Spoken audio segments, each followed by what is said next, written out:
Salut tout le monde, ici Steve Jean, bienvenue à QCMTV Podcast. Aujourd'hui, un épisode spécial, je suis en présence de deux de mes grands chums, Sean et Johan. Et puis, on va vous présenter un segment différent aujourd'hui. Une affaire, ça fait longtemps qu'on voulait mettre en place. On appelle ça le Geek Club. Ça fait qu'aujourd'hui, on va geeker, la gang. Mais pour commencer, donc, vous vous rappelez peut-être de Sean qu'on avait déjà entendu avec moi. On a fait plusieurs épisodes ensemble, plusieurs voyages. Salut Sean, ça va? En forme, toi. Merci encore pour l'invitation. Ben oui, ça va se faire. Ouais, ça nous ramène dans les débuts de... Moi, ça me ramène dans le début du podcast. Fait que très cool d'être ici. Rendu à quel épisode, donc? Là, je sais pas exactement, on va être dans les 70. Ouais, 70, imagine. Ça a fait un méchant bout pour une idée, dans le fond. Ouais. En fait, c'est là que tu vois que la passion, ta passion, notre passion, en fait, que ça peut emmener le tout, dans ce cas-ci, le podcast, à un autre niveau. Super intéressant. Ben oui, puis là, aujourd'hui, on est chez Johan dans son garage. Oui. Yes. Oui. Un nouveau Bromontois. Ben oui. Ben oui, un Bromontois de Seigneur. C'est épouvantable. C'est un rêve rendu réalité. Et en cours encore. C'est toujours pas fini, mais on est ici, puis c'est ça. Ben oui, c'est ça, Yann. C'était ton rêve depuis longtemps de déménager à Bromont pour pouvoir profiter de la ville, de la montagne, de tout. Hein. Ouais, tout ça est parti parce que j'ai flashé sur une fille qui travaillait au chairlift à Bromont. Non, mais c'est pas récent, là. Non, il y a combien d'années? C'est 2003. Ouais. Vous avez attendu longtemps, mais c'est, dans le fond, Sean qui était précurseur, a déménagé dans la région, puis ça a un peu fait brasser les... Ouais, effectivement. Il manque juste toi, là. Ben oui, il manque rien que toi, Steve. Je sais bien, hein. Ouais, on sait que t'es bien sur le bord de l'eau à Saint-Jean. J'installe un futon aussi, si tu veux, Steve. OK, parfait, c'est réglé. Hey, les gars, cette année, comment s'est passé votre été? Avez-vous des highlights? Sean, qu'est-ce que tu as fait de bon côté bike?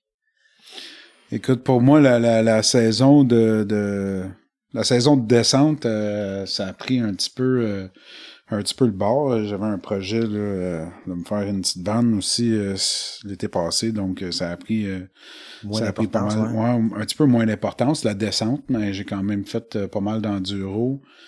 J'ai fait beaucoup de gravel. Je me suis comme investi là-dedans dans les rides locales.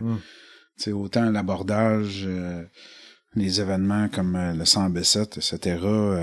Des sorties avec Vélo 2000 aussi. Faut dire aussi que ma copine est beaucoup gravel, fait que ça vient... ça vient un peu nous pousser un peu. Vous avez quand même voyagé, vous êtes allé au Portugal, ça se peut-tu? Ouais, on est allé au Portugal aussi, faire du vélo là-bas. Ouais, très cool. Écoute, non, le gravel, je sais pas, là, ça j'ai toujours aimé ça, pédaler avec une intensité, là, tu sais, mais c'est ça, c'est quelque chose que j'ai fait. C'est sûr que tu me demanderais, hey, Sean, quel vélo que t'as pris le plus cette année dans tous tes vélos? Je te dirais mon vélo de gravel, c'est clairement celui que j'ai fait le plus de millage avec. Mais en dehors de ça, j'ai commencé à faire de la descente pendant mes vacances. Je suis parti avec mon fils aux États-Unis pendant 12 jours. Fait qu'on a fait pas mal toutes les gros bike parks de l'Est des États-Unis jusqu'à Mountain Creek qui est New Jersey, New York, là. Au bout de New York, sur le bord on va dire de la frontière du New Jersey. Sinon, on a passé par Thunder, Stratton, on a fait Killington, il m'en manque quelques-uns, là, c'est sûr. Mais on a bien de fun. Fais-tu ça avec... T'as-tu pris le Lome Pass pour tout ça, ces choses-là? Moi, j'ai pas pris le Lome Pass, j'ai pris le VMBA, puis pour le prix, le VMBA, là, 60 quelques dollars riches américains, ça te donne au moins un billet gratuit partout, minimum. Okay. Sinon, c'est 50%.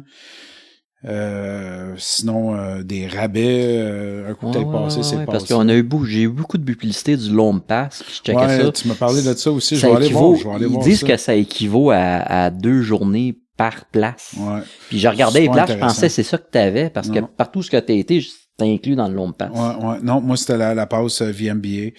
Ce qui était vraiment une économie substantielle, là, surtout quand tu compares des montagnes... mettons comme Killington où mettons tu réserves pas d'avance, c'est 100$ par jour. C'est dispendieux là. Ouais, quand même. Le taux de change là. Quand même très cher. Fait que c'est ça. J'ai fait quand même pas mal d'enduro. Facile pour moi d'y avoir accès là, vu qu'on est dans le coin. Sinon descente, je te dirais principalement, ça s'est passé pendant mes vacances et ou quelques jours à Bromont. Puis sinon, beaucoup de gravel, un peu de route. Pas mal ça. Johan, toi? Avec la maison, c'est sûr que ça j'ai fait j'ai fait beaucoup de construction, mais au moins une journée dans la semaine, j'allais faire du vélo. Là. Un enduro dans le coin ici. Ouais, c'est ça. Je pars de la maison. Mettons, je veux faire de l'enduro. Je peux partir de la maison direct sans problème, tu sais. Mais mettons, je voudrais faire vraiment juste de la descente. Je vais à la montagne, mais c'est pas long, là. Mais j'ai fait... malgré les constructions, j'en ai fait un petit peu moins que si je voudrais. Mais mettons que je regarde dans le futur, je vais pouvoir en faire plus. Mais c'est vraiment amusant, là, en fait, là, faire la run, surtout la run d'enduro, c'est le fun parce que je reviens à la maison en vélo, là, puis... Tabarnouche, c'est le fun de pas grimper un bicycle sur un char. Sur le rack à bicycle. Puis pas juste ça, mais tu t'économises tout le millage que tu serais obligé de faire avant. Ouais, mais là, je l'ai pour aller travailler, par exemple. C'est sûr. Il y a tout le temps des compromis. Ouais, mais ça, il faut pas en parler. Non, là, c'est ça compte pas, ça. Mais non, ça, c'était vraiment une belle été. J'ai réalisé que mon fils était plus vite que moi. Ça, c'est une autre affaire. Ouais, j'ai passé par là aussi. C'est ça. C'est soit c'est nous autres qui ralenti, puis je sais pas, mais en tout cas. Mais à date, ça le dérange pas encore. Non. Un moment donné, ça va les déranger. Je sais pas quand, ça va arriver. Ils ne verront plus attendre papa. Ouais, c'est ça, mais à date, là, justement, nos enfants, moi, puis Sean, ils roulent ensemble. Ouais, exact. Puis, mettons que le fils à Sean, il tire mon gars, parce que, à aller plus vite, là. Maxis et Laurent, là, ils ont quel âge? Maxis, ils viennent juste d'avoir 15. Là. On est au mois de novembre. Puis Laurent va avoir 13. Ouais, c'est ça. Fait qu'il tire. Mais c'est bien. Mais des fois, Laurent est bien content parce que j'ai été capable d'avoir Max. Je roulais puis j'étais capable de le voir. Fait que... de le voir. Effectivement. Puis moi, j'arrive en bas puis ils disent moi, Laurent, j'ai eu de la misère à te voir. C'est fou, hein. Comment est-ce que à cet âge-là, les jeunes, ils ont progressé, là, ouais. Je pense qu'ils ont tout ce qu'il faut aujourd'hui. Ils ont le terrain, ils ont les vélos, ils ont les parents qui poussent les jeunes vers ça. Ouais, ils sont super chanceux. C'est ça, qu'à chaque fois que je viens ici, les jeunes sont tout le temps en bike. Ils reviennent le bike, ils sont tout le temps soit au dirt ou dans la montagne, là. Justement. Tu sais, c'est ça que je me disais. Quand j'ai commencé à en faire du vélo, là, début 2000, là, c'était un sport, entre guillemets, extrême, là, tu sais, Mountain Dew, pis la patente, là, c'était comme marginal, c'est au bout, c'était pas tant invitant que ça. C'était un petit peu comme si t'allais dans un skatepark, que le monde te regardait un peu de travers, tu sais, mais aujourd'hui, c'est ultra familial. Il y a des enfants de tous les âges, puis les kids à partir de 13 ans, là, sérieusement, là, faut que tu sois vite pour être capable de les suivre. Ouais, je suis d'accord. Puis tous les flots de 13 ans qui sont là, qui roulent depuis qu'ils ont peut-être 10 ans, là, à moins que tu sois une élite, là, tu peux pas les suivre. Ouais, c'est des machines. C'est fou, hein. Tu peux pas y suivre. Ils sont plus légers, et les impacts lui font moins mal parce qu'ils sont plus légers. Ils tombent, c'est du rubber, ils brisent pas. Ouais, ils ont appris à tomber aussi. Là, c'est ça, puis ils ont comme pas la mémoire de si je tombe, ça fait mal, parce que ça lui a pas vraiment arrivé, tu sais. Fait que, oublie ça. Non, on dit ça, mais tu sais, je veux dire, Maxis s'est déjà cassé une dent. Il y en a eu 2 des fois, débarques, en fait. tu sais. Je sais pas c'est quoi, Max, puis les dents, mais... mais lui, c'est ça, il était malchanceux. Une fois, c'est la potence qui a embrassé une dent, ça l'a chippé à moitié, puis l'autre fois, c'était dans la pump track au Centre National. Il est-tu arrivé à me faire qu'à moi? Avec son pneu? Écoute, il venait d'avoir son vélo, hein. Je suis sûr que oui. Ça se peut très bien. Ben, le vélo neuf, pneu neuf. Bon, on va prendre juste une seconde aussi, le premier segment Geek Club, là. Je sais pas si je l'ai raconté au podcast parce que en 2024, on a fait beaucoup de dirt, beaucoup de dirt jump ensemble. On s'est promené un peu, ben de la pomme track. Ouais. Puis moi, j'avais continué, puis à l'hiver, un soir que j'étais allé rouler tout seul, j'avais voulu faire comme Pointeur puis Maxime Bergeron. J'avais mis des tires slick sur mon nouveau dirt jump. Des beaux tires, je me rappelle pas de la marque, là, mais slick. Ouais, thick slick. Ah ouais, c'est ça, tu sais. Ouais. Et là, C'est des pneus de commuter, là. Ils vendent ça comme ça pour mettre des commuters. Écoute, ça roule.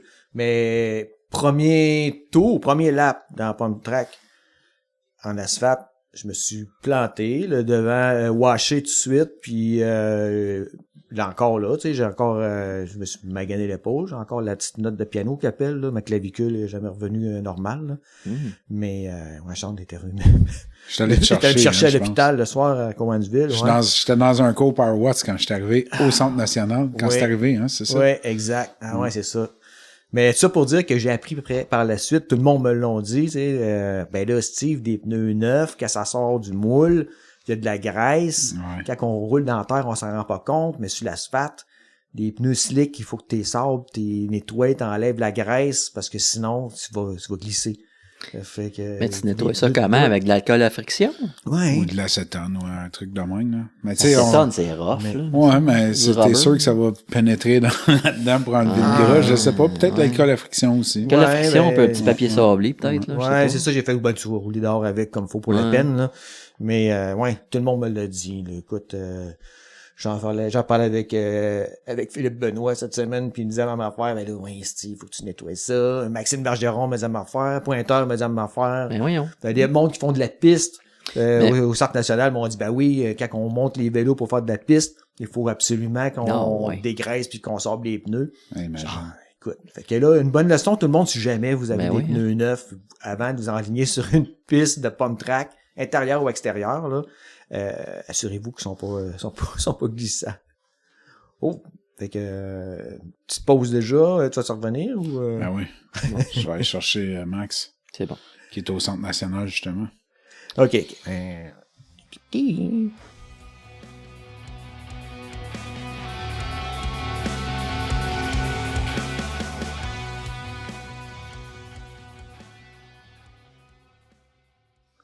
Ouais, fait que tout ça pour dire que ouais, c'est ça. Pas beaucoup de pump track après cet événement-là. Fait que 2024, ben du dirt. 2025, moi aussi, beaucoup de gravel. Chante, ben, c'est ça. On a été pas mal, on s'est suivi pas mal tout l'été là-dessus. Moi aussi, moins cette année de mountain bike directement à Bromont, là. Moi, cet été, j'ai fait un voyage avec Caroline, ma conjointe. On est allé dans l'Ouest canadien, à Canmore, Banff. Après ça, on est allé au BC. On est parti pour 3 semaines. Puis on est allé au BC, on est allé à Colden, en Colombie-Britannique, puis à Revelstoke. Colden, histoire rapide, là. Moi, je savais pas. Johan, il fait signe de la tête, là. Johan, c'est l'encyclopédie, là. Ben, pas tant, là. Pas une encyclopédie, mais écoute, excuse-moi, je te coupe, là. Ben non. Je veux juste j'ai été, la première fois que j'ai été dans l'Ouest, j'ai été tout seul avec un de mes amis, un gars qui vit ici à Bourmont maintenant, là. On a monté un Mini Cooper, là-bas. Ben, pas les vieilles, là, mais les plus récentes. Puis on a fait straight de où est-ce qu'il vivait? De la Rive-Nord de Montréal, direct jusqu'à Golden. Ça a pris 38 heures de route, sans arrêt. Rendu là-bas, il me dit, c'est là, on va au Mount Seven. Il y a du vélo, là. Puis c'est là où est-ce qu'il y a eu les fameuses courses Red Bull Psychosis. Exact. Puis, Et puis ça date, là, ça, ces courses. Ben oui, mais Colin, il y a eu une course Red Bull Psychosis, là. J'ai une revue ici, en arrière de toi, à quelque part, qui a une histoire là-dessus. C'est l'année où ce que Samuel a gagné, mais c'est qui le deuxième qui avait 15 ans? Steve Smith. Ben, imagine. Il avait 15 ans. En arrière de Steve Smith, il avait 15 ans. 15 ou 16 ans. Faudrait que je la retrouve la revue, là. Je veux pas dire de menterie, là. Mais ça fait longtemps. Pour ceux qui sont intéressés par ce genre de truc-là, allez voir sur Internet, là, il y a encore ben de l'info puis des vidéos là-dessus, là. Mais, écoute, moi, quand je suis arrivé là, je savais pas, premièrement, tu sais, on a raidé un peu à Colden, puis là, j'ai rencontré des Québécois qui m'ont dit, va pas rouler à Kicking Horse si t'as juste une journée de bike, là, faut que t'ailles au Mont Seven. Puis, moi, là, je savais même pas à quoi m'attendre, là. Tu montes en char jusqu'en haut, puis après ça, si ta femme, elle va-tu rouler? Non, Caroline, elle roulera pas. C'est correct. Il dit d'abord, monte en char, ta femme va redescendre le char, elle va t'attendre en bas. Hey, c'est la trail pour descendre, là, c'est 14 km.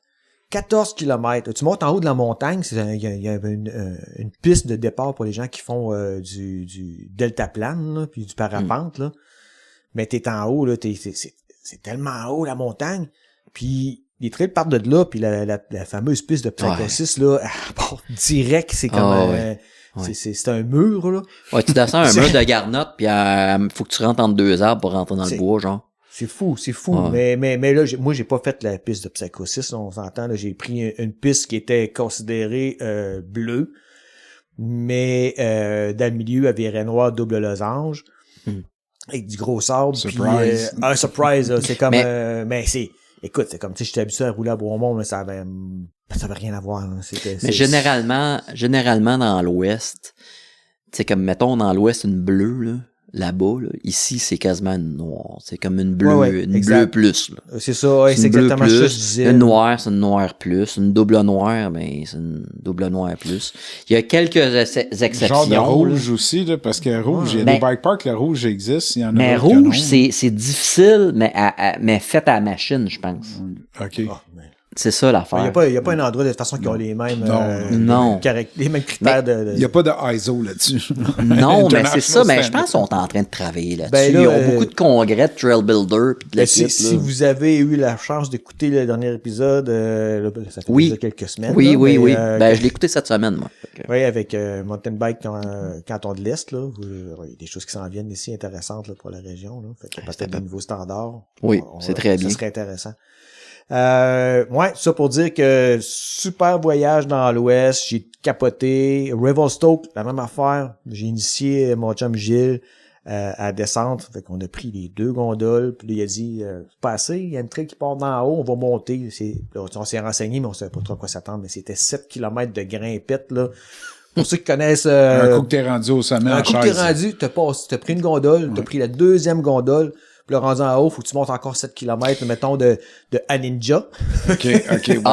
C'est un 7 km de Aninja? Ah ouais, genre, tu sais, là, j'exagère un petit peu, là, mais c'est comme, c'est ça. Mais combien de dénivelé de grimpe, à peu près, ton 7 km? Ça montait, je me rappelle pas, le dénivelé, mais tu montais... 400 mètres de dénivelé? 500? Genre, là, c'est 500 mètres haut comme Bromont, genre? C'est ça. En fait, c'est un haut comme Bromont de plus? Ah oui, de plus que la gondole. Puis là, après ça, ben là, les trails partent de là, mais là, c'est des burns, man, c'est fait tout en machine, puis incroyable. Là, c'était un petit peu moins long que Mont Seven, mais c'était différent, là. C'était comme un peu Kennington, là, mais sur 10 km, là. C'est comme c'était hot. Anyway, puis ben de la trail là-bas, de l'enduro, puis mes chums m'ont amené partout, des études de belles places, tout. Fait que ça a été mon voyage dans l'Ouest. J'ai radé en masse. On l'a fait en Titi. Puis après ça, dernier point culminant de mon été, les boys vous étiez avec moi. On est allé cette année encore une fois à Mont-Saint-Anne pour la Coupe du Monde. Pour une dernière fois? Ouais. J'espère que non. Oui, peut-être qu'il n'y aura pas de DH l'année prochaine, mais c'est ça. Il y a un autre événement, le Crankworks. Ouais, je suis comme... sérieusement, je veux pas être sceptique, là, mais s'ils sont capables de sortir ça va être assez impressionnant. Ouais, il y a beaucoup d'ouvrages à faire, c'est ça. Ben, Exactement. faut rester optimiste. Je suis sûr que Oui. Hey, mais une affaire qu'on a faite ça faisait longtemps que toi, Yoann, tu t'en parlais, puis Ça faisait longtemps. Moi, j'ai pris une semaine de vacances de plus. Ouais. On est descendu le mercredi, fait que le jeudi matin, on était dans la montagne pour voir les pratiques. Ouais, vous autres, oui. Moi, je suis arrivé jeudi soir. Jeudi soir, fait qu'on a eu... Moi, j'ai dormi dans la vanne sur le bord du fleuve. Ouais. Après ça, je suis allé à Sainte-Anne le lendemain. Vendredi, moi, je suis arrivé. Ouais. Mais écoute, c'était moi, ce que j'avais jamais vu, c'était ça, c'était le niveau de comment je dirais ça, de maîtrise. Puis la progression qui vient par rapport à ça, mais à tous les niveaux, on a vu rider les juniors, les élites, tout le monde, mais tout le monde avait de la misère à Sainte-Anne, là, même les pros, là. C'est parce qu'on les voit pas qu'ils ont de la misère, jamais, ou presque. Quand on voit qu'ils ont de la misère, c'est parce qu'ils ont tombé ou quelque chose en même. Mais quand ils se pratiquent, c'est là que tu les vois, c'est leur job, c'est un travail. Ouais. T'entends les rimes cogner, les disques, les flats, le kit. Les blessures aussi. Les blessures. Puis quand ils ont vraiment trouvé le ligne pis le kit, t'entends juste les pneus après à ça, terre. T'entends plus rien cogner. S'il y a quelque chose qui arrive, c'est parce que ça va mal. Mais sinon, si ça va bien, les runs sont comme qu'est-ce qu'ils sont supposés. T'entends rien, t'entends juste les pneus qui roulent à terre. C'est impressionnant. Ouais, mais qu'est-ce qui est impressionnant aussi, c'est quand tu vois des athlètes qui se démarquent instantanément. Tu sais, au début, là, tu sais. Puis il y en a plusieurs. Il y en a eu plusieurs cette année. Mais sérieux, là. Ils sont démarqués. Sérieux, là. Il y a une chose, là, c'est impressionnant. C'est Max Alran. Excuse-moi, je jump, là. Ouais. Direct, là, parce que ça nous a impressionné. Ça l'a changé les pratiques à Sainte-Anne. Max Alran, il a fait une ligne. Écoute, il roulait plus vite que tout le monde. Il roulait plus vite, mais il a triplé une place. Il a fait un triple à une place. Puis il a atterri comme sur une roche de travers, un petit peu comme ça serait sur un wall ride. Personne n'avait fait ça.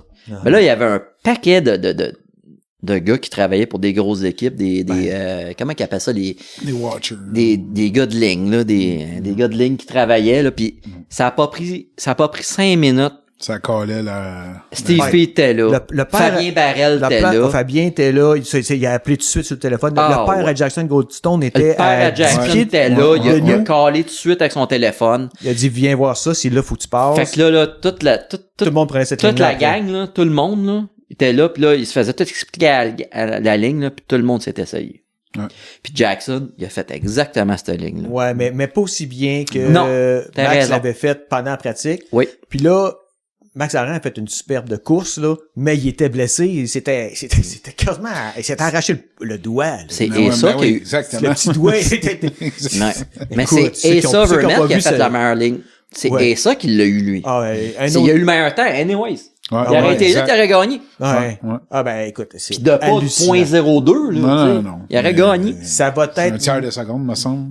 Chose en même. Ça va être malade l'année prochaine lorsque les frères Alran, lorsque Vermette va être là.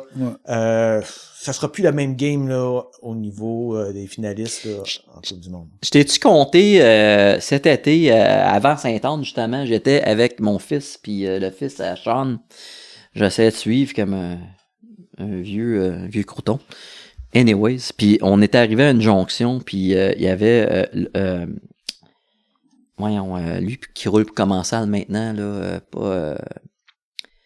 qui est avec Trek, là. Comment il s'appelle déjà, là? Je vais-tu le dire, Colin? J'ai eu un blanc. Ok. Loris. Loris. J'ai vu Loris. Fait que là, on a vu Loris, il était assis sur une chaise, il était tranquille, puis là, je jasais avec, puis je disais, tu vois, qu'est-ce que tu vois pour l'année prochaine? Puis il m'a regardé d'un air découragé. Il dit, écoute, les jeunes s'en viennent, on sait pas. Ils sont déjà plus vite que nous. Ça va être... Non, mais c'était exactement ce que le monde disait quand Jackson est arrivé aussi. Ouais, mais il y en a pas juste un. Non, je sais, là, il y en a... Ouais, c'est ça. Exact. Il y en a pas juste un. Puis même les filles. Les filles, cette année, les juniors sont tellement compétitives. Ce qui était jamais arrivé auparavant. Tu sais, moi, je prends un recul, puis je pense à ça, puis je me dis, OK, oui, il y a l'athlète là-dedans, mais il y a aussi l'équipement.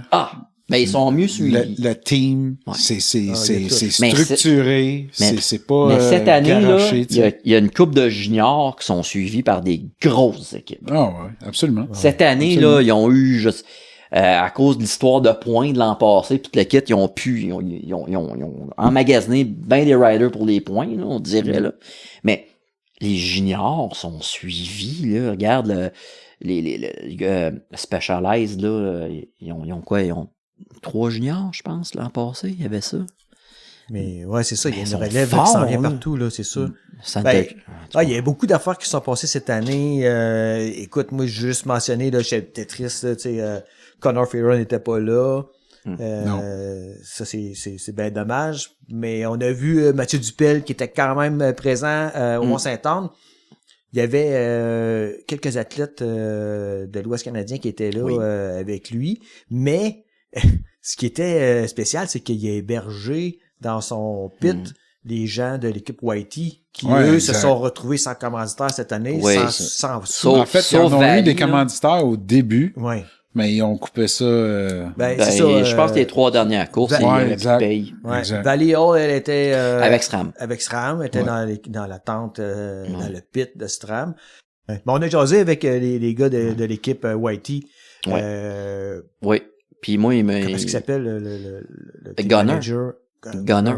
Exact. Moi, il m'a vraiment aidé parce que... C'était impressionnant. Parce que, genre, la veille que Whitey a fait faillite, j'ai acheté un Whitey pour mon fils. Ouais, c'était pas de la veille, là, mais... Je te jure, j'ai voulu le commander, puis ça marchait pas, je comprenais pas, puis là, je travaille de soir, puis là, à un moment donné, je retourne sur le site pour le commander, puis ça a marché. Le lendemain matin, j'ouvre Pink Bike, j'ai vu que ça a fait faillite. Ah ouais, mais il me semble qu'ils ont annoncé ça comme plus tard. Ouais, mais ça, c'est une faillite. Mais ce que j'ai fait, qu'est-ce qu'ils ont annoncé, c'est quand ils ont tout coupé. En fait, il n'y a jamais eu de faillite. Hein, faut faire mais là, sur la loi de la protection. Non, ils ont jamais. C'est ça. Ils sont mis sur la loi de la protection. Ouais.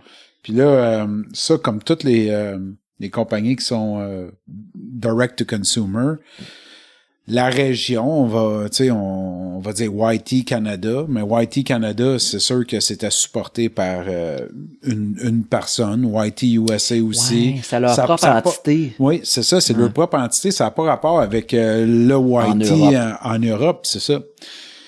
Fait qu'eux autres, il n'y a pas personne qui a fait faillite. Whitey Canada, ils ont liquidé tout ce qu'il y avait.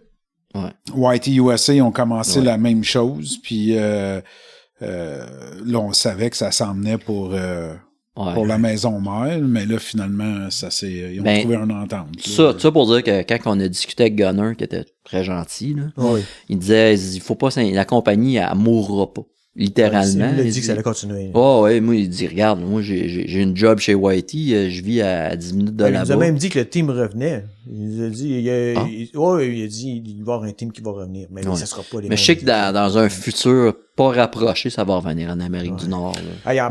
Mais ça coûte cher, là. Tu sais, une équipe de course, là, ça coûte cher. C'est sûr que ça génère des ventes, sérieux, mais c'est sûr que ça doit être une dépense énorme. Énorme. Regarde, on fait juste parler de, mettons, Frameworks. Moi, ça me fait, je trouve ça incroyable de où ils sont partis, de tout petits, tu sais, une petite compagnie.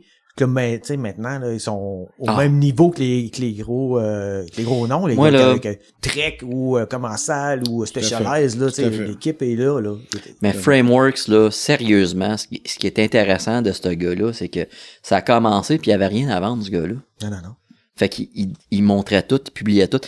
Et au début, ces frames, là, ils mettaient des bottes qu'ils achetaient chez Home Hardware, chez Home Depot. Du galvanisé. Ouais. Et ils pliaient. Ils échangeaient. Puis, tu sais, je veux dire, OK, ça marche, mais là, ça plie. OK? Puis là, ils se sont associés avec ici, chez Faction Bike, puis là, le bike, sérieux, là, le bike d'enduro, là. Mm-hmm. Je sais pas comment ils vendent ça, ces frames-là, là, mais si j'achèterais ça. Parce que là, depuis que je roule toujours à Bromont, là, un bike d'enduro ici, là, commencer à chercher un bicycle le plus léger possible, ça marche pas ici. Ça marche pas. Non. C'est trop rough. Mm-hmm. Ça serait un genre de bike que j'achèterais, littéralement. Là. Absolument. Mais c'est de voir le prix, parce que c'est sûr, c'est dispendieux, là, mais... Là, l'an prochain, là, il va y avoir quelqu'un d'autre qui va rentrer chez Frameworks. Il y a un gros nom qui s'en vient, ça. Je sais pas c'est qui, mais auriez-vous une prédiction? Un autre nom qui s'en vient, ça je sais. Il y a quelqu'un de gros qui s'en vient, mais je sais pas qui. Moi, je pense, je vais te dire un pourcentage de ce que je pense, parce que moi, l'an passé, j'en ai calé un, là, pis ça t'a étonné en tabarnouche quand j'étais... Ok, c'est quoi t'as calé l'an passé? Il a calé, pas Gwyn, non, pour Norco, là.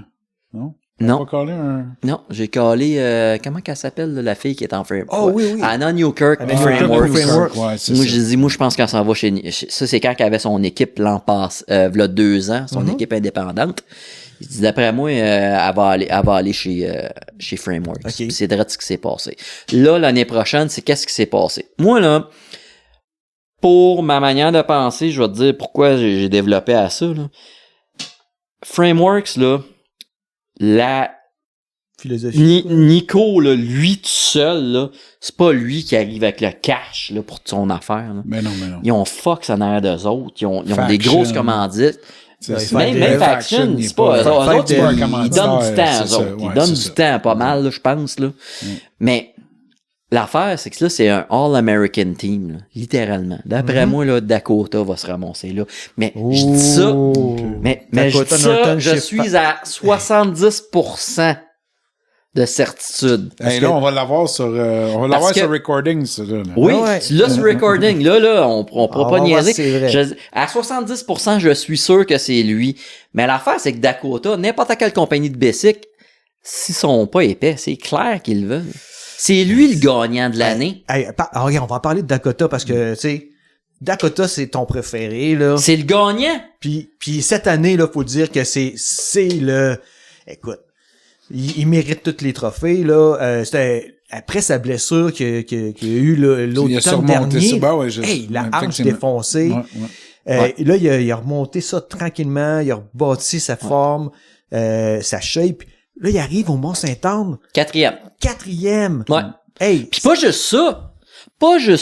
La première course, quand il est revenu de sa blessure, il s'est qualifié. Ben oui. Danny Hart, s'est-tu qualifié cette année? Il s'est qualifié combien de fois cette année, Danny Hart?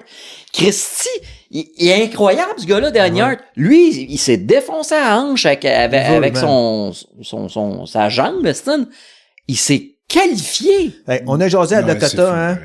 Johan, moi pis toi, sérieux. Là, mais sérieusement, là, tu sais, il nous a ramassé par les épaules puis on broyait les trois, là. Ouais. C'était, tu sais, Johan, tu a dit, t'es your true warrior.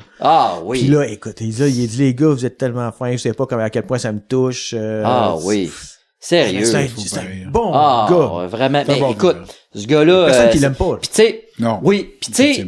Pis cette année, il y a eu beaucoup de grosses affaires. Regardez. La guerre entre Loïc Bruni puis Goldstone. La dernière fois que j'ai vu ça, surtout en 2 casses Red Bull, là, on se le dit, là, c'était Steve Smith puis Atherton, G. Atherton. Je me souviens, on était à Sainte-Anne puis on criait chou sur le stage quand on voyait G arriver, puis quand Steve Smith est monté, on a tout crié. Mais c'était la dernière fois, puis je me souviens, Red Bull, ils ont fait du marketing là-dessus, sur une espèce de rivalité entre les deux, tu sais. Mais cette année, Loïc, il a travaillé, il a essayé, il a mis beaucoup de pression sur ses épaules à Jackson. Ça a fonctionné un petit peu. Ouais, mais Jackson, il en a mis aussi. Moi, j'ai vu Loïc cette année dans un autre mindset cette année, là. Il était vraiment... c'est un professionnel. Ouais, mais tu sais, il est habitué de performer, puis là, cette année, je trouvais que, aussi dans sa vie personnelle, tu sais, sa vie personnelle... enceinte, là. Ouais, c'est sûr, sa vie, ça change. Il marche la pression, ce gars-là. Oui, je sais, mais là, c'est autre chose. Ça l'affecte aussi. Ben, moi, je pense que là, il a craqué. Ça l'a fait craquer. Il a tombé, mais il arrête... Il aurait-tu craqué si ça aurait pas fait mal? Non. Ben, lui, il Ça aurait été tout qu'un esti de combat.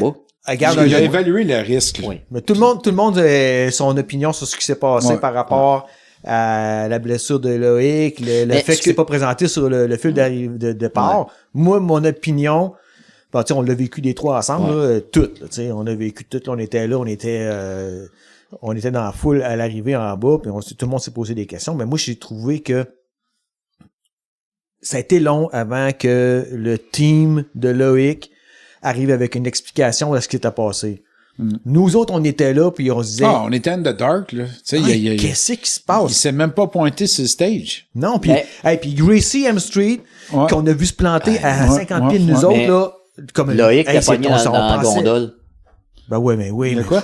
Il était encore dans la gondole quand ils ont fait le ben oui, je le sais, mais le temps de descendre. Non, mais tu sais, il y a... Non, mais quand ils ont fait le stage... Puis il était pas là, il était encore dans la gondole en train de descendre. Ouais. Il aurait dû l'attendre, c'est pas la faute. Non, c'est vrai, il aurait pu. D'après moi, Loïc, il l'aurait fait. Là, il aurait pu de la communication. Peut-être qu'il aurait pu demander de l'attendre, mais je pense pas qu'il voulait y aller. Il était peut-être pas prêt. Oh oui, tu penses ça, toi? Je pense pas qu'il voulait venir sur le stage. Non, moi non plus. Moi je suis pas pense que en fin de compte, là, il voulait prendre 2 minutes pour lui.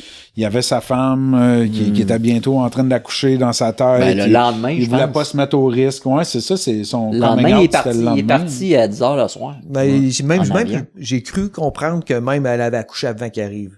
Non, ça, je sais. Short, parce qu'il a fait une vidéo récemment qui est sortie, puis il a dit il m'a même pas attendu. Steve, ça, je suis pas d'accord. Je pense pas qu'il aurait eu le choix d'y aller. Je suis pas sûr qu'il aurait pris le choix de pas y aller. Tu penses? Moi, je suis pas sûr. S'il avait pris son téléphone, appelant en bas, et dit, gars, je prends pas le départ, attendez-moi, là, je vais me chercher au moins, tu sais, Pour un gars qui se fait filmer à chaque 2 secondes quand il est sorti de là, pis le kit, il aurait pas voulu aller sur le stage. Mais c'était un esti de coup, là. Ah, il était émotif. Il était toujours émotif. Il était, je pense que... C'est sûr qu'il était émotif, c'est normal. Sérieux, moi, j'ai l'impression qu'il a craqué un peu. Ouais. Il voulait pas se mettre... Il s'est craqué sur sa pression, hein? Ouais, il voulait pas prendre le risque de descendre. Écoute, il aurait pu faire comme Valley Hill, descendre en faisant des babayes, des tatas à tout le monde. Ouais, c'est vrai. Puis dire, regarde, je gagne pas, mais tu sais, hey, merci d'être là puis de me supporter. Puis tu sais, passer à côté des obstacles. Puis tu sais, regarde, j'ai mal à la jambe, je suis blessé, mais je suis là. Tu sais, merci de la gang. Mais ça aurait pas été aussi dramatique que qu'est-ce qui s'est passé. Ah non, là, c'était du drama. J'ai jamais vu ça, man. C'était du drama. Je me posais cette question-là. Qu'est-ce qui aurait été mieux? Ce qui s'est passé là ou qui aurait descendu comme normal, tu sais? Ça aurait été quelque chose de voir le combat des titans, parce que c'était ça. Mais ça aurait-tu donné autant de drame? J'ai jamais vu ça. Non, ça c'était du vrai drama. C'est du vrai c'est une affaire de télé-réalité, calvaire. Ouais, absolument. C'était jamais vu, là. Écoute, la farce à Jackson... Ça valait-tu 20 piastres? Non, mais moi, j'étais là. Asti, c'est arrangé avec le gars des vues. Mon premier réflexe, c'était ça. Voyons c'est arrangé. Toi, tu disais ça, moi, je pensais pas. Là, c'est arrangé. La face à Jackson, c'était comme... c'est que me semble qu'il y en a un peu trop. Mais non, écoute, c'est sûr que c'était pas... Pauvre Jackson, sérieux. Puis Jackson, sérieusement, tu regardes sa run par après, c'était pas sa meilleure. Il a fait plein de petites erreurs. Loïc, mais il aurait gagné vers la fin. Là. Pas sûr. À partir des dalles, that's it. Quand il est rentré dans les dalles, je pensais qu'il rentrait dans la... L'as-tu vu? Il y a une nosedive, puis il était capable de... C'est vrai qu'il a fait un petit nosedive. Puis en haut, il est ultra léger, fait que c'est pas... Non, c'est pas là qu'il est le plus rapide. Exactement. C'est à partir des dalles, là, qui a pris du temps. C'est que probablement, c'est que le petit jeu de mental a une importance. Mais tout ça pour dire que, pour moi, puis pour les blue collars, les travailleurs de shop. Moi, ça, je suis un gars de shop. J'ai toujours travaillé shop toute ma vie, là. Le gagnant, là, de la descente de la UCI, c'est Dakota Norton. C'est lui le gagnant. C'est lui le gagnant. Il sort, il est capable de se qualifier. Danny Hart, je l'adore. Il a eu bien de la misère cette année pour je sais pas trop quelle raison à s'adapter, à être vite tout de suite. Il y a qui d'autre qui a pas été capable de se qualifier? L'Australien, là, qui roule pour Canyon, là. Steven, non, qui roule pour Canyon, là, avec, toute cette grosse équipe-là, là. Crime, à un moment donné, ils ont fait une affaire, ce gars-là, il était 5e pendant je sais pas combien d'années. Top 5 pendant je sais pas combien. Il a fait des top 5 pendant je sais pas combien d'années. Il a pas été capable de se qualifier à une course. C'est quelque chose. Là, tu sais, le top 20 est tout capable de faire un top 5 aujourd'hui. Ils peuvent gagner, je pense. Ils peuvent gagner, je pense. Oui, ils peuvent tous gagner. Ils sont tous à l'intérieur là, d'une marge. C'est marginal. C'est marginal. Ah! Hey. Mais qui l'eût cru? Discovery ont été capables de faire de quoi de plus impressionnant comme show. Sérieusement. Discovery? Ben, c'est Discovery, Warner Brothers Discovery, qui s'arrangent avec ça, les courses de la UCI. La diffusion, hein. La diffusion, puis le kit, mais c'est eux autres qui décident tout. C'est plus l'UCI qui décide à rien. Non. C'est eux autres qui ont déterminé l'histoire des finales, puis le kit, là. C'est eux autres qui ont décidé ça. L'arrivée cette année du changement des finales, semi-finales avec les Last Chance Qualification, comment ils appellent, là, mais c'est Q1, Q2, là. Q1, Q2. Ça, écoute, c'est incroyable, là. Le thrill que ça apporte comme spectateur de... Ça a arrivé plus qu'une fois cette année que le meilleur temps du Q2 était meilleur que le gagnant de la course. Je pense que ça a arrivé plus qu'une fois cette année. Ah oui. Ben, c'est Johan, impressionnant. toi, t'es le seul de la gang qui a pris l'abonnement. Je suis le seul épais ici, là, qui dépense pour ça. Là. Mais c'est parce que je vais te dire ma motivation en arrière de ça. Là. Oui, c'est super, je trouve ça cher, mais... moi, je fais juste checker les recaps. Ouais, mais... 90% du temps. Tu sais, l'espèce de FOMO, là, fear of missing out, là. Tu sais, à un moment donné, je dis, bon, je paye-tu cette année? Puis là, 2 jours avant la première Coupe du Monde, je suis là, puis je regarde ça, si je paye. Je suis pas capable de pas l'acheter. Toi, tu le regardes vraiment tout en détail. Pas en direct, parce que des fois, c'est vraiment de bonheur, là. Mais, on a regardé une coupe cette année ensemble, là, tu m'as invité, puis souvent, je vais faire une raid le matin, là. Puis après ça, j'y vais, puis je l'écoute, là, en après-midi, en buvant de bière, là, puis ça me fait capoter. Ouais, pas.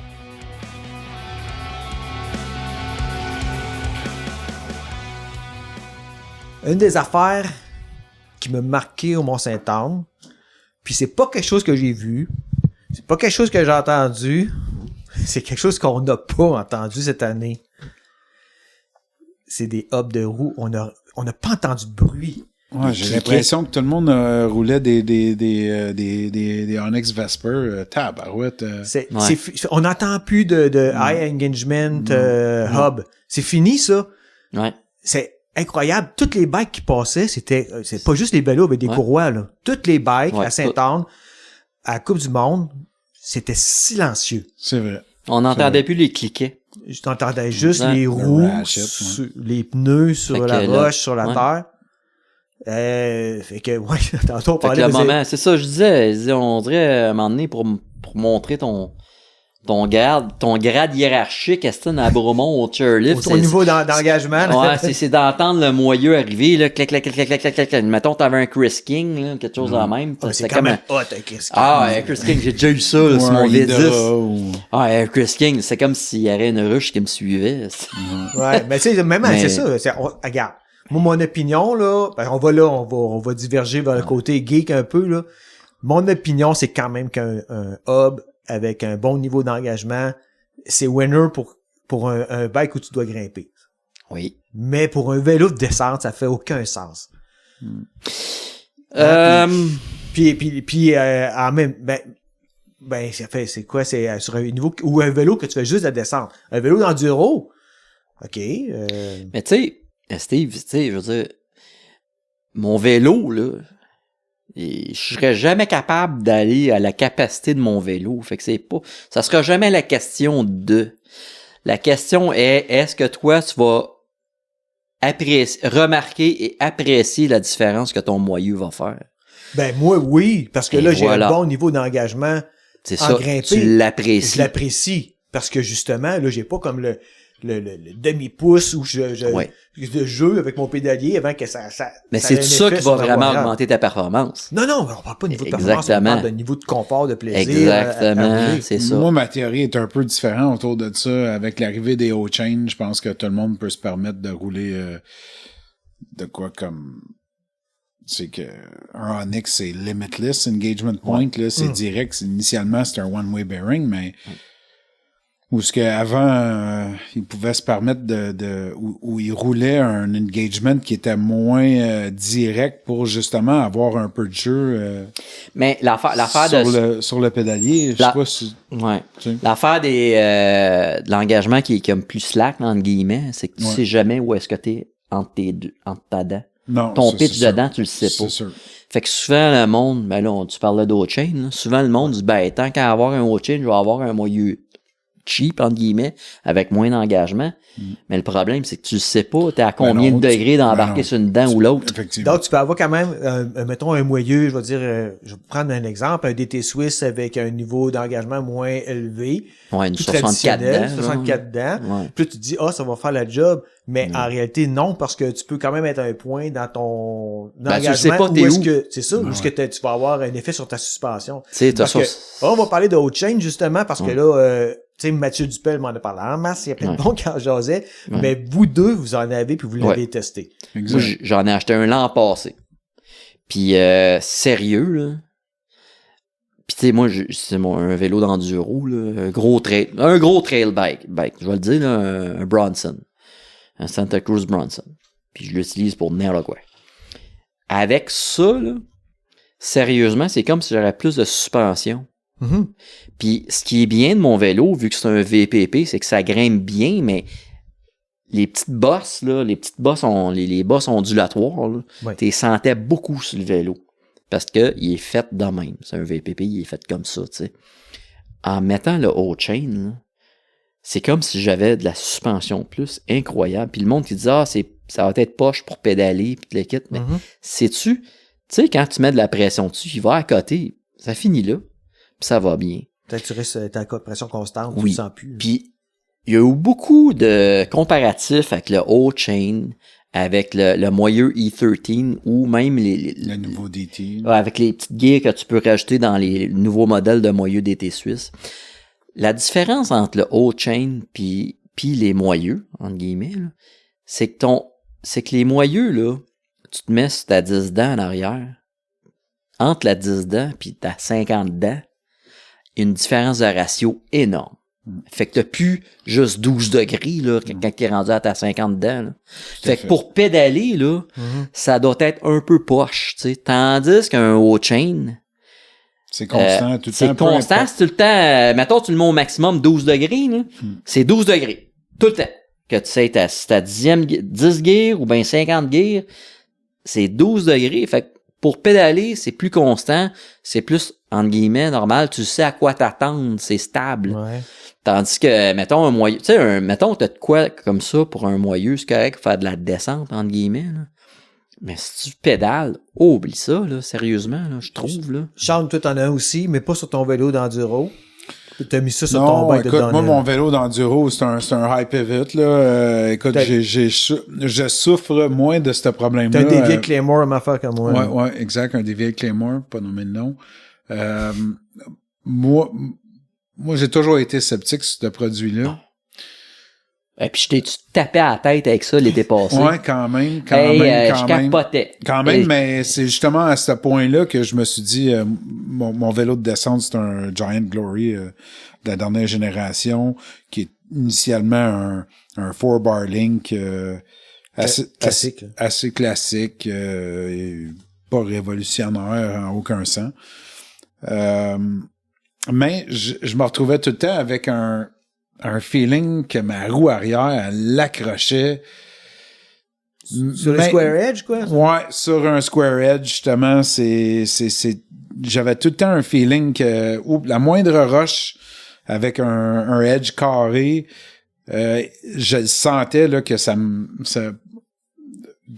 ralentissait. Puis, en tout cas, l'année passée, en fait, pas l'été passé, mais l'été d'avant, donc en 2024, quand on est allé au Mont-Saint-Anne, puis je m'en ai rendu compte tout au long de la saison aussi, à voir les coureurs de Giant, avoir des Haute-Chain, je me suis dit, il y a une raison pour ça. On le voit beaucoup sur les forward linkage, les athlètes exact. qui courent avec ça. Exact. Même les VPP de Santa Cruz. Oui, ben, moi, je pourrais vous dire que, oui, exact. je pourrais vous dire que sur les styles de vélo, est-ce que ça a le plus d'avantages? C'est un VPP. Fait que l'hiver passé, dans le fond, j'ai acheté le O-Chain en prévision de le mettre sur mon vélo de descente cette année. Puis c'est ça que j'ai fait. J'ai fait quelques modifs sur mon DH. Puis honnêtement, pour moi, là, du moment que j'ai essayé mon vélo avec le O-Chain, j'ai vu une différence immédiatement. C'était pas peut-être oui, non, mais c'était imminent. La différence, les square edge, je les sentais plus. J'avais un feeling que comme tu as mentionné tantôt, Johan, la suspension, elle agit différemment. Tout est plus plush, tout est plus... Écoute, puis au début, je me disais, tu t'habitues tout de suite à ça. Tu t'habitues tout de suite.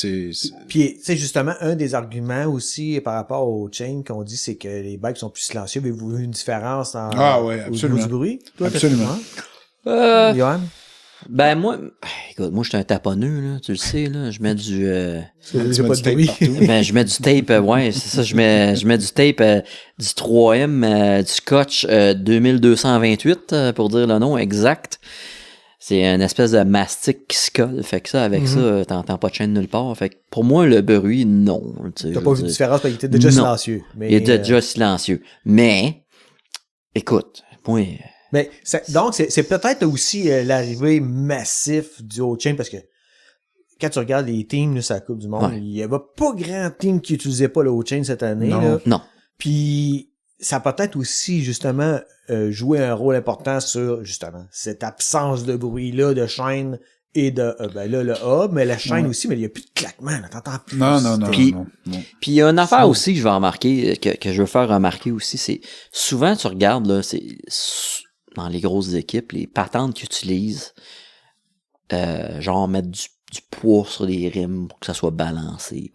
C'est-tu vraiment quelque chose qu'on va remarquer? Ou même les mass dampers. Les mass dampers, là, oui, ça fonctionne, mais il faut que ce soit avec ton poids à toi. C'est tourné, c'est compliqué. Il y a un calcul là-dedans. C'est compliqué, tu sais. Tandis qu'un O-chain, n'importe qui va voir la différence. Puis il va avoir un avantage à ça. N'importe qui.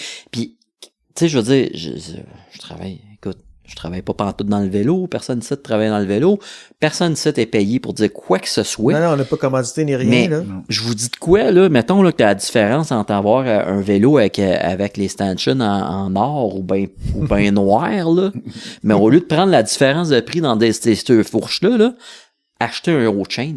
Ouais, mais là, OK, on s'entend, O-Chain, ça a été vendu, c'est SRAM qui ont acheté. Ouais, puis ils ont pas acheté ça pour rien. Ils ont acheté ça parce que moi, je crois fortement qu'en 2026, 27, ça va être intégré directement dans leur pédalier. Tu vas acheter un pédalier SRAM X6, ça va être intégré, mais tu pourras plus acheter en tout cas, moi, je pense que tu pourras plus acheter le O-Chain comme équipement indépendant. Ben, c'est sûr que moi, je serais O-Chain, pas sûr que... Moi, je pense que la seule chose qu'ils vont faire... Je serais SRAM, je le garderais pour moi, ça serait propriétaire, c'est sûr. Tu pourras plus mettre de crank Shimano après ça, moi, je pense.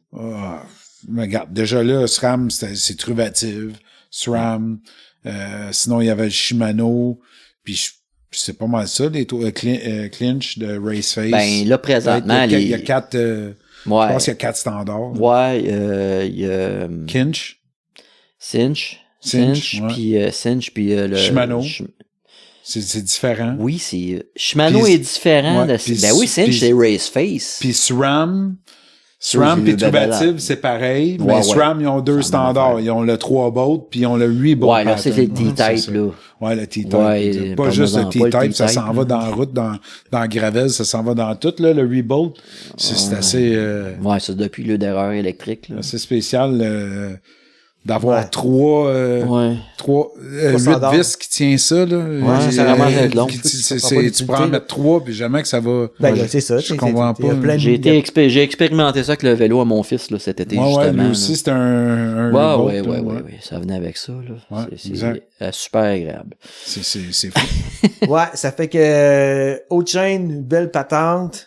Est-ce que ça va rester disponible au public comme un équipement, comme un équipement indépendant? D'après moi, il faut que tu achètes un crank SRAM. D'après moi. Oui. Ben, on est les trois, on pense à la même chose. Si, donc, prédiction 2 ans ou 3 ans. Ah, moi, je dis... 2026? Fin 2026, ça fait Ils vont flusher au chain. Ça va être intégré. Là. Comme ça va là, rester au chain. Ils peuvent pas enlever le nom au chain. C'est une marque de commerce, man. Oublie ça. Tu peux pas enlever le nom au chain. Ils ont acheté ils ont acheté la technologie. Oui, mais c'est parce que Old Chain, c'est un nom. C'est comme... Okay, qu'est-ce que tu veux dire d'autre que Old Chain, tu sais? Ils peuvent sortir un nom technique, là, SRAM quelque chose. Là, regarde. SRAM Old Chain. SRAM présentement, là, SRAM. Là, on est en 2025, là, on approche 2026, là, on est au mois de novembre, je me répète encore. Premièrement, SRAM sont en train de designer des systèmes 2x qui vont shifter directement dans le chainring. Il y aura plus de dérailleur. Tu sais, ils sont en train d'évoluer le crankset, là, que ça soit un 2x internal shift. Je pense que ça s'appelle le Hammerschmidt. Ouais. Appelle-le ce que tu veux, le Hammerschmidt. OK, là, on va loin dans le temps, là, mais moi, je te garantis que dans la prochaine année, ils vont nous annoncer le One by MTB qui va avoir le O-Chain d'intégrer dedans. C'est une question de temps. Ils n'ont pas acheté ça pour rien, puis ils n'ont surtout pas acheté ça pour donner ça aux autres. Pour donner ça aux autres. C'est plus exactement. Ça. Moi, c'est plus ça. C'est pour donner aux autres. C'est plus ça. Exactement. Moi, je pense que c'est littéralement oublie ça Shimano, là. Ouais, oublie, ça va être compatible SRAM Truvatif, ça va finir là. C'est ce que je pense. Parce que les autres vont faire que ça arrange avec les moyens. Ils se sont rendus compte de ça. Lors qu'une compagnie fait l'achat, ils regardent qu'est-ce qui se passe dans le marché, puis eux autres, ils ont dit, OK, ça là, ça vient d'éliminer un paquet de problèmes, ça rend tout plus agréable pour le rider et aussi pour les coûts amortis par le vélo aussi, là, en tout cas, moi, je suis vraiment ultra satisfait de ce produit-là. Ça rend le vélo meilleur. Oui, absolument. Moi, j'ai vu une différence jour et nuit. J'ai moins mal aux genoux. Ah ouais? Oui. Ah ouais. Ouais, c'est pas juste ton riding, mais qu'est-ce que ton corps il ressent aussi, c'est différent. Parce que le riding, tu parles du riding, je vais-tu plus vite depuis que j'ai ça? Pas vrai. Non, c'est pas vrai. Mais c'est plus fluide. Tabarnouche, j'ai tellement moins mal aux genoux. C'est incroyable. Ouais. Justement. Écoute, là, zéro élite, là, c'est quand la dernière fois... Oublie ça, là. Moi, je suis rendu sur le confort. Le récréatif confort. Le récréatif, là. Ouais. Comme un monsieur sur les pistes cyclables, là, littéralement, mais en vélo de montagne. Mais, oublie ça, là. C'est tellement sur le confort, là. Tellement sur le confort, mon prochain vélo, là, je fais une conversion de spring sur ma fourche en avant. Ouais, c'est ça comme un... Sérieux, là. Comment est-ce qu'ils appellent ça, le smash pot? Le smash pot, là. Ouais. Ah toi, Johan, t'as bien taponné. Ça, c'est drôle, ça, parce que moi, c'est un autre upgrade que j'ai fait sur mon vélo de DH, c'est de passer d'un coil à un air spring, à un choc à l'air. Moi, je trouve que le fine tuning sur un choc à l'air, c'est toujours, sur n'importe quoi qui est à l'air. Facile. Plus facile. Plus précis. Pas obligé d'aller acheter un autre coil. En tout cas, moi, j'ai fait deux changements sur mon DH cette année, puis c'était le O-Chain, puis un choc, c'est ça. Ouais, mais pour une fourche, par exemple, là, les small bumps, là. Tabarouette, moi, je sais pas, un autre update que j'ai fait, c'est que j'ai mis le Damper X2 aussi dans sur un single crown, là. Là, Johan, on va le dire, on va passer rapidement là-dessus, on n'ira pas trop en détail, mais t'as testé bien des affaires sur les fourches. Ouais. T'as testé, là, je vois ici en avant dans ton atelier, là, t'as là, comment t'appelles ça, le True Tune? Oui. Un True Tune. Non, ça s'appelle-tu le True Tune? Non, l'autre, le petit cylindre, pas ça, là, l'autre cylindre qui est le bout. Parce qu'il y a le Shockwiz aussi. Ouais. Testé le Shockwiz. Oui, ça, dans le fond, tu remplaces, t'enlèves tes tokens à l'intérieur de la fourche. Il y en a pour toutes les compagnies, là. Ma femme, j'en ai mis une dans son vélo, puis moi, j'en ai essayé une. Ça, c'est une mousse, là. C'est une espèce de... Écoute, c'est étrange. C'est une espèce de mousse, mais c'est tout... Il y a comme des pores là-dedans. Ouais. Puis, en fait, ça vient... c'est comme si ta chambre à air, c'est plus grande. Ben, c'est ce que Vorsprung, ils font depuis quelque temps, là, avec mais l'affaire avec Secus, là. Mais oui, le Secus est mais externe. C'est externe. Mais ça, c'est interne. Ils utilisent ça dans la suspension de Formule 1, apparemment. Non, ouais. OK. Fait que, mais l'affaire là-dedans, c'est que je pense que ça a une durée de vie, parce qu'à quelque part, l'huile, elle revole là-dedans, puis ça doit bloquer les pores. Fallait se laver. Laver comment? Tes voitures, ils partent. C'est un peu étrange. Mais ouais. en tout cas, ça pour dire que ouais. c'est à peu près 200$, puis on s'entend que 200$ pour un upgrade de suspension, il n'y a pas grand-chose. Là. Non. C'est pas mal les moins chers. Mais toi, t'as vu un feeling tout de suite quand tu l'installes? Oui, je roule une Lyric Ultimate, une RockChock, puis on s'entend qu'un RockChock, c'est un... Généralement, c'est plus stiff que du Fox. C'est plus raide dans les mains. Là, puis avec ça, j'ai vu une différence. Jour et nuit, je sais pas. Je l'ai référé à un ami que lui, il roule dans une Boxer, puis lui, il capote. Là. Peut-être que ça a plus de différence dans une plus grosse fourche. Je le sais pas. J'ai vu une différence avec ça, oui. OK. J'ai vu une différence. Puis pour le prix, oui, ça a bien de l'allure. Ça a bien de l'allure. Puis là, je pense qu'ils ont sorti un autre produit aussi. Là. Je pense pour le bottom out. Là. Je sais pas trop comment ça fonctionne. J'ai pas trop lu là-dessus. Mais il y en a beaucoup des produits. Là. Il y a l'autre, là, je me souviens pas de la compagnie, là, mais t'as 2 nozzles de air, t'as un négatif puis un positif. Tu sais, tu le visses dedans, là, puis t'as 2... Ah oui. C'est pas MRP qui fait ça? Qui? MRP? MRP, ouais, ça se peut que ça soit MRP, ouais. Je sais qu'ils font bien des affaires. MRP, là, écoute, là, je vais sortir des vieilles affaires, là. J'ai une connaissance qui travaille chez LK Suspension. Ils font de la suspension de motocross, puis de 4 roues. Ils sont à Boucherville, ouais.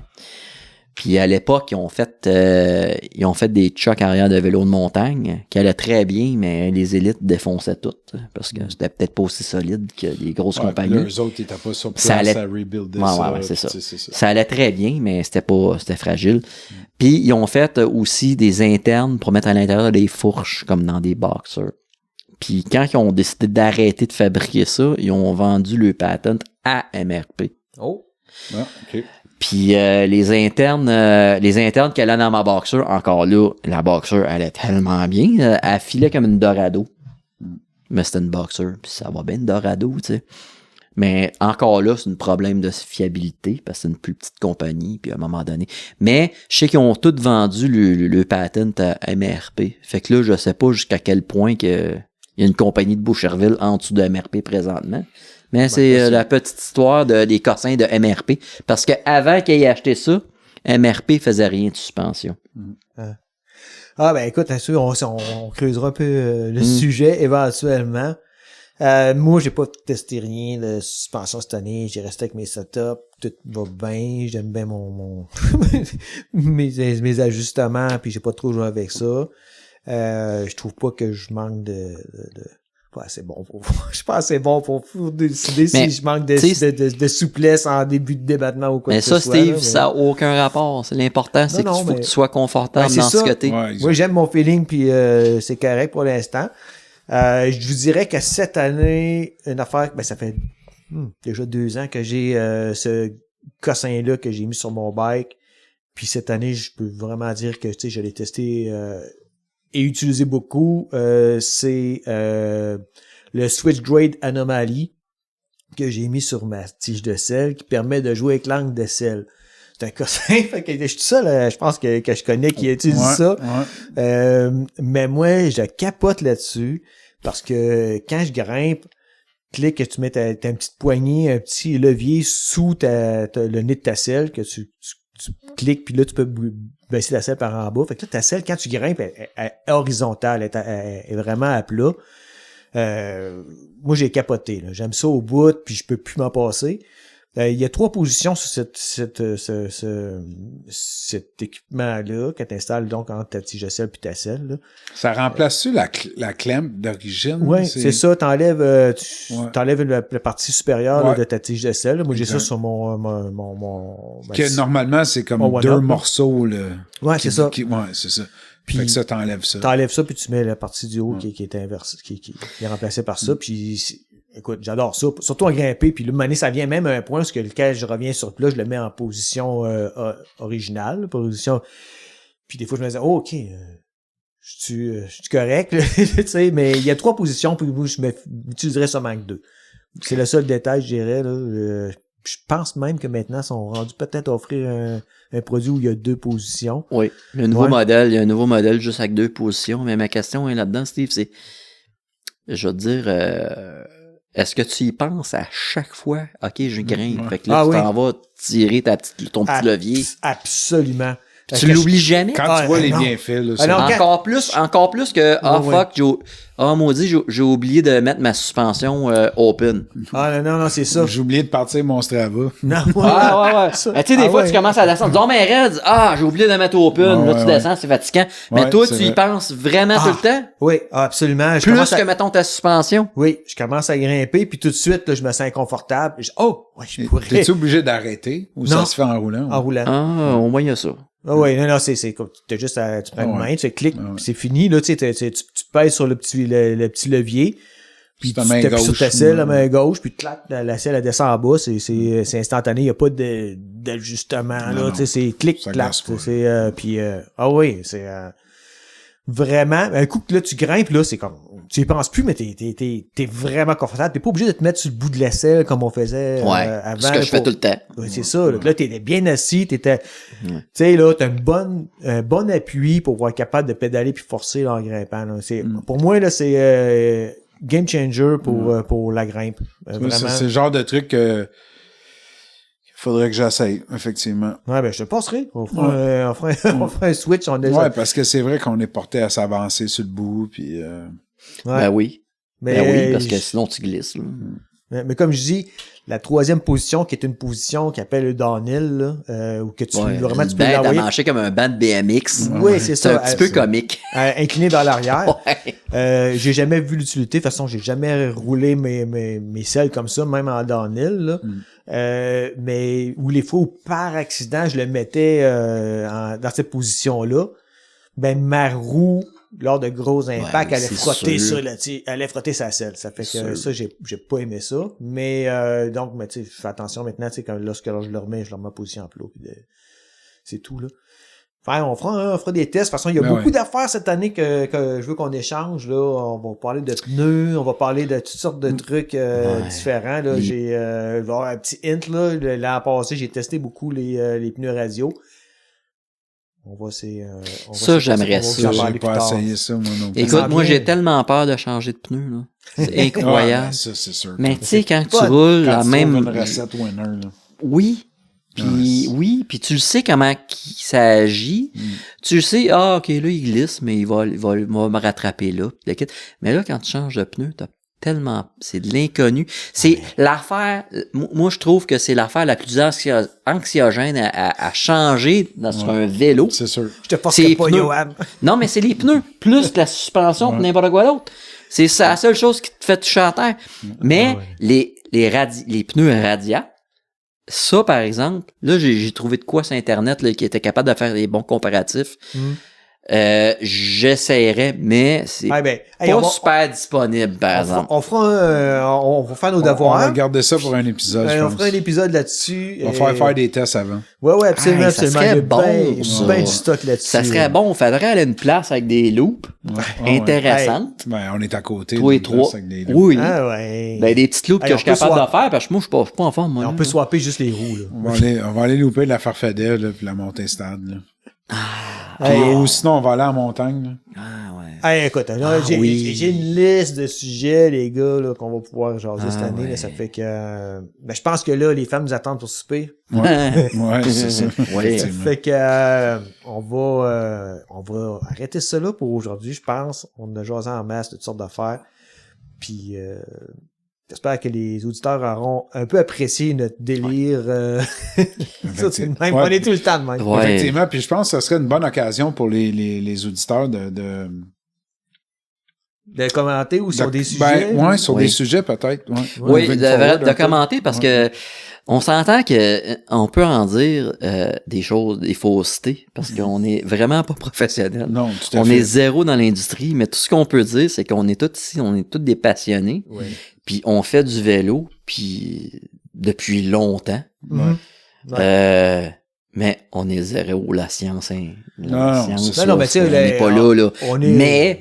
Mais ça serait intéressant de savoir, écoute, là, j'ai sûrement pas raison, puis c'est correct. Ouais, ben oui, c'est sûr. On va selon ce qu'on ressent hein, sur notre bécane. Exactement. Ben c'est ça. Fait que écrivez-nous si vous avez des commentaires, des questions, des suggestions, quoi que ce soit. Puis n'hésitez pas à continuer à nous suivre et puis à faire connaître le podcast à vos amis. Puis dites-nous ça si vous aimez cette formule-là. C'est peut-être quelque chose qu'on va répéter là, au cours de l'hiver. Ça fait que, bien entendu, j'ai encore plusieurs épisodes avec des invités à vous présenter. Puis c'est la formule traditionnelle continue. Ils sont plus là. professionnels, eux autres, que nous autres. Puis, justement, tu sais, on parlait de tests puis tout, là.